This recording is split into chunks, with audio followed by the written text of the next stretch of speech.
Electronic motor vehicle যিহেতু অলা কথা কৈ আছিলোঁ, অলা কিনিলে যে মই কৈছিলোঁ 20,000 টকা চৰকাৰে পইচা দিব আপোনালোকক ফ্ৰী, মানে এডাপশ্যন অফ আমাৰ ইলেক্ট্ৰনিক ভেহিকেল। মানে ইলেক্ট্ৰনিক ভেহিকেল আগতে কিনাৰ কাৰণে, যিহেতু ইলেক্ট্ৰনিক ভেহিকেলে তোমাৰ যিটো পলিউশ্যন নকৰে তাৰ কাৰণে মানে চৰকাৰে 20,000 টকা দিব কৈছিলে। আপোনালোকক কৈছিলোঁ মোৰ স্কুটিখন আপোনালোকে দেখিছেই, গ্ৰীণ কালাৰ নিয়ন কালাৰৰ। তো গতিকে এতিয়া মই ওলালোঁ সেই চৰকাৰে যে দিব এইখন ফৰ্মখন দেখিছে, আপোনালোকক দেখাই দিছোঁ।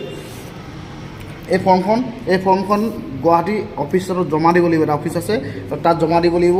দেখিছে বেনিফিচিয়াৰীক তেতিয়া মানে 20,000 চৰকাৰৰ ফালৰ পৰা পে'মেণ্ট কৰিব। গতিকে মই এতিয়া অলা ডিলাৰত আহিলোঁ আৰু এইখন অকণমান ফৰ্মখন চেকআপ কৰাবৰ কাৰণে। মানে ইহঁতে ছাৰ্ভিচ বহুত ধুনীয়া দিয়ে, মানে অলা যেতিয়া আহোঁ মানে ধুনীয়াকৈ চবে কথা পাতে। এজন দেখিছে ফাইনেন্সৰ, আমাৰ ফাইনেন্সৰ অলা যদি আপোনালোকে লয় স্কুটি, এই ফাইনেন্স কৰি দিব আৰু সকলোবিলাক মানে ডিটেইলছ ভালদৰে বুজাই দিয়ে আৰু ডিটেইলছত কামখিনি কৰি দিয়ে, বহুত হেল্পফুল হয়। আৰু যেতিয়াই মানে মই আহোঁ কিবা সমস্যা থাকে কিবা স্কুটিখন লৈ, তেতিয়া মানে এই চাই দিয়ে। তো গতিকে বহুত ধুনীয়া ফ্ৰেণ্ডলি হয়। গতিকে ইয়াৰ পৰা যদি ফাইনেন্সো কৰে আপোনালোকে বিন্দাছ কৰিব পাৰিব, টেনশ্যন নাই। মই ফাইনেন্সতে যিহেতু লৈছিলোঁ, তো এইখন মই আজি গুৱাহাটীত জমা কৰিম আৰু 20,000 টকা কিমান সোনকালে পাওঁ, কেতিয়া পাওঁ বাৰু আপোনালোকক জনাম যেতিয়া পাওঁ। তাৰ আগতে মই দেখাই দিছোঁ এখন নতুন মানে আৰু আহিছে অলাৰ, এইখন দেখিছে নতুন আহিছে। এইখনৰ দামটো অকণমান মোৰখনতকৈ এইখনত কম আছে, অকণমান শ্লাইড বেছি নহয়।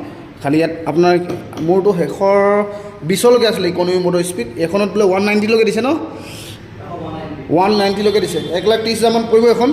এইখনৰ বেটেৰী যিটো বহাই দিছে পাৱাৰ আপোনালোকে 190 কিলোমিটাৰলৈকে দিছে ইকনমি মডত। মানে এইখন আল্টিমেট ল'ব পাৰে এখন, এতিয়া কিলোমিটাৰ ৰেডিয়াছটো বেছি পাই যাব। এইখন দুইটা একে মডেল ন, এই দুইখন একে মডেল চেম। এখন এক্স প্লাছখনত বেছিকৈ আছে, আপোনালোকে ল'ব পাৰিব। মোৰখনটো আপোনালোকে দেখিছে বাহিৰত ৰখাই দিছোঁ এইফালে, এইখন চব। তো ইয়াত এটা প্ৰব্লেম, কিন্তু মোৰখনৰ এটা প্ৰব্লেম আছে, যেতিয়া এইখন চলাই যাওঁ এই কালাৰটো আপোনালোকে ল'লে নল'ব। এইখনে মানে এই কালাৰটো দেখি কুকুৰে মানে তামাম খেদাই আহে। যেতিয়াই দেখোঁ কুকুৰে খেদাই মানে পাছফালে পূৰা খেদাই কুকুৰে। গতিকে এইখন যদি ল'ব বিচাৰে ল'ব, কিন্তু কালাৰ এইটো লৈ ব্লেক, ৰেড, আপোনাৰ আৰু আছে ব্লু, এনেকুৱা সেইকেইটা কালাৰৰ ভিতৰত ল'ব। বেলেগ যি কালাৰ লৈ লওক, খালি এই কালাৰটো নল'ব। এই কালাৰটোত মানে কুকুৰে তামাম খেদাই মানে পাছফালে। তো সেইটো মই এক্সপিৰিয়েঞ্চ মানে হৈছে, সেইকাৰণে ক'ব বিচাৰিছোঁ।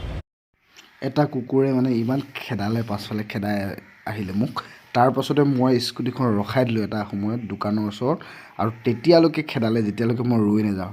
ৰৈ দিয়াৰ পাছতো কেনেকৈ সেই কুকুৰটোৱে দেখিছে আপোনালোকে, স্কুটিখন সেইফালে চাই আছে বাৰে বাৰে, এই যাব নেকি, গ'লে আকৌ মানে খেদাব।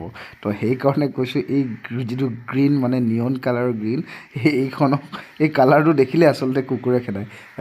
বেলেগ কালাৰবিলাক দেখিলে নাখেদায়, কিন্তু এই কালাৰটো দেখিলে খেদায়। গতিকে আপোনালোকে এইটো কালাৰ কেতিয়াও নল'ব। ডকুমেণ্টছবিলাক ধুনীয়াকৈ চাইন কৰাই আৰু চেকআপ কৰাৰ পাছত মই আহিলোঁ দোকানলৈ। দোকানৰ পৰা এতিয়া মই লাহেকৈ বিদায় লৈ গুৱাহাটীলৈ বুলি ৰাওনা হ'ম। গুৱাহাটী পৰিবহণ কমিশ্যনৰ অফিচত ডকুমেণ্টছবিলাক ছাবমিট কৰিব লাগিব, যিহেতু 20,000 টকা সেই চৰকাৰৰ ফালৰ পৰা তেতিয়াহে পাম।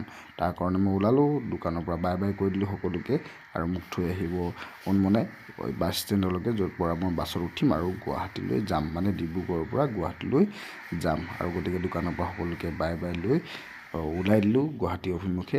আৰু চাই থাকক আপোনালোকে ভিডিঅ'টো শেষলৈকে। আৰু আপোনালোকে যদি অলা ল'ব বিচাৰে তেতিয়াহ'লে কণ্টেক্ট কৰিব পাৰে, মোৰ পৰা ইনফৰ্মেশ্যন ল'ব পাৰে।